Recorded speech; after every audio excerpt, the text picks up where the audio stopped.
Hi friends, welcome to Karthik Telugu news.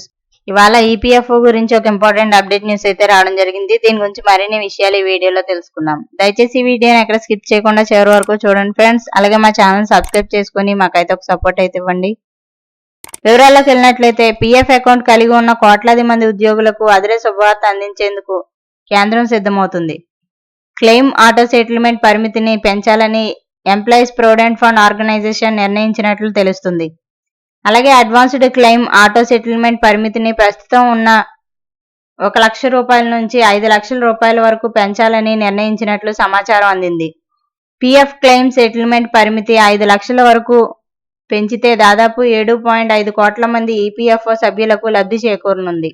అలాగే గత వారంలో జరిగిన central board of trustees executive committee 113వ సమావేశంలో ఈ మేరకు ఆటో సెటిల్మెంట్ క్లెయిమ్ పరిమితిని పెంచాలని కేంద్రం కార్మిక ఉపాధి కల్పన మంత్రిత్వ శాఖ సెక్రటరీ సుమిత్రా దావ్రా ఆమోదం తెలిపినట్లు న్యూస్ ఏజెన్సీ పేర్కొంది. మార్చి 28వ తేదీన శ్రీనగర్లో జరిగిన ఈ సమావేశానికి EPFO central provident fund commissioner Ramesh Krishnamurthy సైతం హాజరయ్యారు.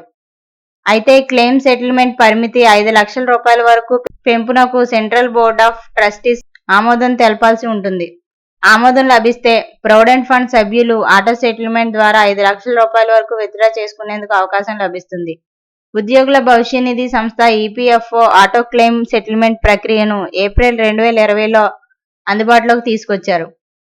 అనారోగ్యానికి గురైన సమయంలో అడ్వాన్స్డ్గా నగదు తీసుకునేందుకు క్లెయిమ్ పరిమితిని 50,000 రూపాయలుగా నిర్ణయించింది. ఆ తర్వాతే మే 2024లో ఆటో సెటిల్మెంట్ అడ్వాన్స్డ్ క్లెయిమ్ పరిమితిని 1 లక్ష రూపాయల వరకు పెంచారు. ఈపీఎఫ్ఓ సభ్యులు అనారోగ్యం లేదా హాస్పిటల్ అవసరాల కోసం క్లెయిమ్ చేసుకోవచ్చు. అలాగే ముందుగా ఆసుపత్రి ఖర్చులకు మాత్రమే ఇచ్చేవారు, కానీ ఇప్పుడు ఎడ్యుకేషన్, హౌసింగ్, వివాహ అవసరాలకు సైతం తీసుకునేందుకు అవకాశం కల్పించారు. సో ఫ్రెండ్స్, ఇది update news. Thank you friends. Thanks for watching.